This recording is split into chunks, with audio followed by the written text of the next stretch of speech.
ఇప్పుడు మన దగ్గర ఓయూ శ్రీకాంత్ ఉన్నారు. చెప్పండి, మొన్న జరిగినటువంటి జంతర్ మంతర్ విషయంలో కావచ్చు, ఇంకా సీజేపీ విషయంలో భారత పోలీసులు ప్రవర్తిస్తున్నటువంటి వైఖరి ఎట్లా చూడొచ్చు? వాళ్ళు భారత పోలీసులు అనేదానికంటే బీజేపీ పార్టీ కార్యకర్తలు అనడం ముఖ్యము. వాళ్ళు పోలీసులు అయితే ఈ దేశ పౌరులను అట్లా ఎవడు కొట్టడు. వారికి ఎవరు కూడా వాళ్ళ పేరు లేదు, ఏం లేదు. కేవలము ఆర్ఎస్ఎస్ కార్యకర్తలు, వాళ్ళు బీజేపీ పార్టీ కార్యకర్తలు కాబట్టి ఈ దేశ బిడ్డలను దాడి చేస్తారు. ఈ దేశాన్ని కాపాడుకుందామని బయలుదేరిన వాళ్ళ మీద దాడి చేస్తారు.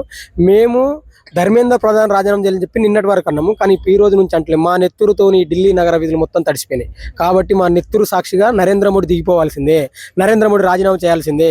నరేంద్ర మోడీ అమిత్ షా చేతుల భారతదేశం బంధింపి ఈ బంధించిన భారతదేశాన్ని అదాని అమ్మానికి ట్రంప్ అమ్మేసిండు మోడీ. కాబట్టి ఈ భారతదేశ సంఖ్యలను తెంచడం కోసము భగత్ సింగ్ వారసులుగా, డాక్టర్ బాబాసాహెబ్ అంబేద్కర్ వారసులుగా మేము బయలుదేరినాము.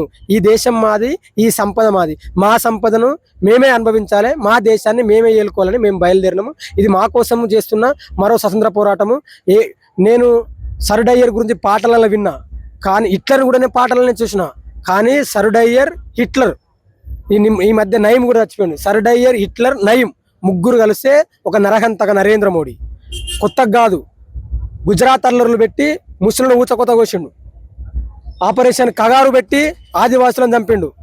దళితులను రాష్ట్రపతి చేసి దళితుల మీద దాడులు చేసిండు.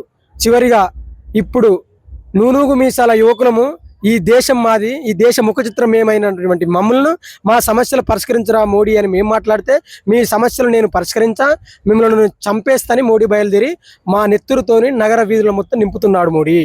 కానీ ఇక్కడ ఒక వర్గపు మీడియా మొత్తం చెప్తుంది, మీరు అసలు విద్యార్థులే కాదు, మీరు చైనా నుంచి ఫండ్స్ తీసుకుంటున్నటువంటి వాళ్ళు, మీరు దేశ విచ్ఛిన్నకారులు అని చెప్పేసి, వేర్పాటువాదులు అని చెప్పేసి కాశ్మీర్ వేర్పాటువాదులతో పోలుస్తుంది కదా. దాన్ని మీరు ఎట్లా తిప్పి కొడతారు? అసలు మోడీ ఎప్పుడు ఈ దేశ ప్రజలు అన్నాడు? అరే మేము ఆదివాసులు రా అంటే, లేలే మీరు ఆదివాసులు కాదు, మీరు నక్సలైట్లు అని చెప్పి ఆదివాసులను చంపేసిండు. చెప్పండి, క్రిస్టియన్ల మీద దాడులు చేసిండు, ముస్లింల మీద, ఈ దేశ ప్రజలే ముస్లిం అని చెప్తే ముస్లిం మీద దాడి చేసిండు. అసలు మోడీ ఎప్పుడన్నా ఈ దేశంలో ఉన్న ప్రజలను మీరంతా నావాలని చెప్పి మోడీ మాట్లాడిండా? చెప్పండి. మీరు ఇప్పటికి మనం చాలాసార్లు మీడియా సమావేశం పెట్టినాము, ఎందుకంటే మోడీ ఒక మీడియా సమావేశం పెట్టిండా? ఈ దేశ ప్రజల గురించి మాట్లాడిండా? మరి మోడీ ఎవరి గురించి మాట్లాడతాడు? అందుకే నేను ఈ దేశ ప్రధానమంత్రి కూడా మోడీ అనడం సిగ్గుచేటు. మోడీ అనబడే వ్యక్తి ట్రంప్ జీతగాడు, అదాని అంబానీల జీతగాడే మోడీ. కాబట్టి నరేంద్ర మోడీ, అమిత్ షా చేతిలో ఈ దేశం బంధించబడ్డది. కాబట్టి యువకులుగా ఈ దేశానికి కళ్ళు చూపు మొత్తం మేమే. కాబట్టి మా దేశాన్ని కాపాడుకోవడానికి మేము బయలుదేరినాము. మేము ఎవరికి వ్యతిరేకం కాదు, మా సంపదను మా దేశమే కాపాడుకోవాలి. ఎవరు కాపాడతారు చెప్పండి? ఇప్పుడు మోడీ ఇంటికాడ ధర్నా చేస్తే మోడీ ఇంటికాడ ధర్నా చేస్తారా అంటే, మరి ఎవరి ఇంటికాడ ధర్నా చేయాలి? పాకిస్తాన్ ఇంటికాడ ధర్నా చేయాలా? ట్రంప్ ఇంటికాడ ధర్నా చేయాలా? మరి ఎవరిని ఇంటికాడ ధర్నా చేయాలి? 20 రోజులు అయితే మేము ధర్నాలు చేస్తే కనీసం మా సమస్యలను సామరస్యంగా పరిష్కరించాడు, కనీసం ఒక జవాబుదారీతనం ఉండదు. ట్రంప్ దగ్గర పోవాలి, కాలు మీద కాలేసుకోవాలి, చెవులా ఇడిసెడి పెట్టుకుని నవ్వాలి. ఇదా మన మోడీ? కాబట్టి దేశం మోడీని తరిమివేసి మా దేశాన్ని మేము కాపాడుకోవడానికి బయలుదేరినాము. అయితే నిన్ననే స్పోక్స్ పర్సన్స్ ఎవరైతే ఉన్నారో సీజేపీ నుంచి, వాళ్ళని పిలిచి వాళ్ళతో కలిసిండ్రు కదా బీజేపీ పార్టీకి సంబంధించిన నేతలు. ఇంకేం కావాలి మీకు? మాకు మా దేశం కావాలంటున్నాం. మీరు కలుసుడు కదా, నిన్న వరకు కలిసి మా సమస్య పరిష్కరించారు. ఇప్పుడు మా దేశాన్ని అమెరికానికో, అదానికో, అంబానికి అమ్మేస్తే మరి తర్వాత తరం ఎట్లా బతకాలి? దేశం మీద పుట్టిన వాళ్ళు అడకదినల్లా.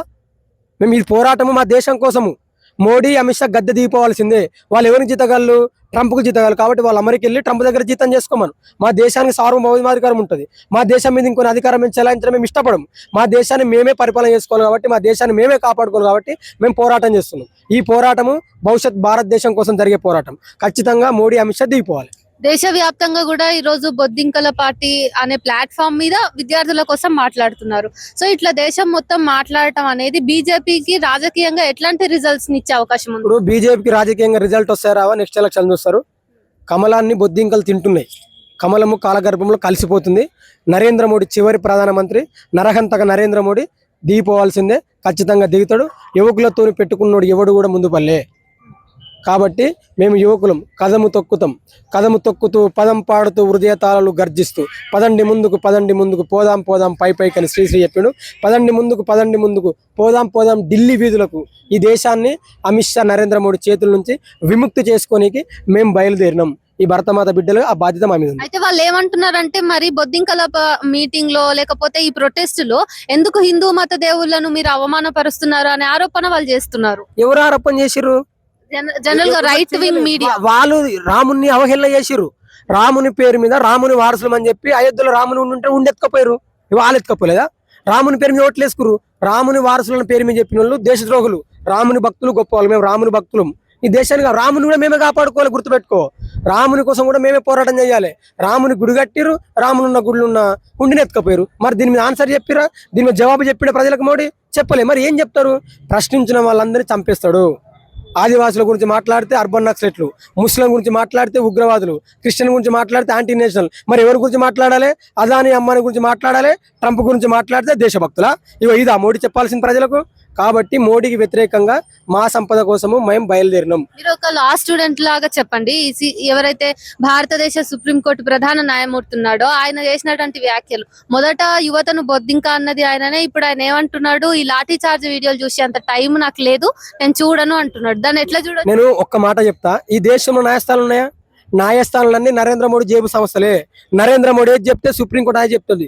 అసలు ఈ దేశంలో న్యాయస్థానాలు కానీ స్వతంత్ర ప్రతిపత్తి గల ఏ సంస్థ కూడా లేదు. మొత్తం నరేంద్ర మోడీ జేబు సంస్థలు ఉన్నాయి. నరేంద్ర మోడీ ఏది చెప్తే అది చేస్తుంది తప్ప ఈ దేశంలో ఉన్న ప్రజల గురించి, యువకుల గురించి మాట్లాడు. ఒక సుప్రీంకోర్టు ప్రధాన న్యాయమూర్తికి ఏం చూస్తావే మరి నువ్వు? చెప్పు. మోడీ వీడియోలు చూస్తావా పెట్టుకొని? అంటే ఈ దేశంలో ఉన్న యువకుల సమస్యలు నువ్వు చూడవా? ఆయన ఎట్లా మాట్లాడుతున్నావు? స్వయం ప్రతిపత్తి గల సర్వోత్తమ న్యాయస్థానం కూడా నరేంద్ర మోడీ జేబు సంస్థ అయిపోయింది. ఆయన నరేంద్ర మోడీ భజన చేస్తున్నారు కాబట్టి ఈ దేశాన్ని అన్ని సంవత్సరాలను మోడీ అంశ ధ్వంసం చేసిరు. ధ్వంసమైన దాన్ని కాపాడుకోవాల్సిన బాధ్యత మా ఉంది కాబట్టి మేము కాపాడుకోవడానికి బయలుదేరుతున్నాం. మేము దేశానికి వ్యతిరేకంగా పోరాటం చేస్తాం. కానీ మీలో ఎవరు కూడా విద్యార్థుల్లాగా లేరు, దేశ ద్రోహులుగానే ఉన్నారు. మీరంతా దేశ ద్రోహులు అని చెప్పేసి అంటున్నారు కదా. అంటే విద్యార్థులాగా ఉండాలంటే ట్రంప్ కాలు మొక్కల్లా, లేకపోతే అదాని కాలు మొక్కల్లా, అంబానీ కాలు మొక్కల్లా? మేము విద్యార్థులం. మేము మీ వారసులం కాదు. మీరు ఎవరు? సావర్కర్ వారసులు. సావర్కర్ ఎవరిని కాలు మొక్కిండు? బ్రిటిష్ కాలు మొక్కిండు. మేము ఎవరము? భగత్ సింగ్ వారసులము. కొట్లాడుతాం. కొట్లాడు మన నెత్తురు ఉంది కదా. డాక్టర్ బాబాసాహెబ్ అంబేద్కర్, భగత్ సింగ్ వారసులుగా ఈ దేశాన్ని మేము కాపాడుకుంటాం. సావర్కర్ వారసులు మీరు కాలు మొక్కండి ఏమైనా చేసుకొని. అప్పుడు ఆయన కాలు మొక్కిండు, మనం ట్రంప్ కాలు మొక్కినాం. ఈ దేశ పౌరులు చచ్చిపోతే కూడా, ముగ్గురు చచ్చిపోతే కూడా నువ్వేం మాట్లాడవు? మరి ఎవరి గురించి మాట్లాడతావు? కాబట్టి ఈ దేశాన్ని కాపాడుకోవాల్సిన బాధ్యత మా మీద ఉంది. భవిష్యత్ తరాలు మా తమ్ముళ్ళు ఉంటారు కాబట్టి వాళ్ళ కోసం మేము పోరాటం చేయాల్సిందే. ఖచ్చితంగా అంతిమంగా ఈ దేశాన్ని యువకులుగా, భగత్ సింగ్ వారసులుగా, డాక్టర్ బాబాసాహెబ్ అంబేద్కర్ వారసులుగా ఈ దేశాన్ని, ఈ సంపదను కాపాడుకుంటాం.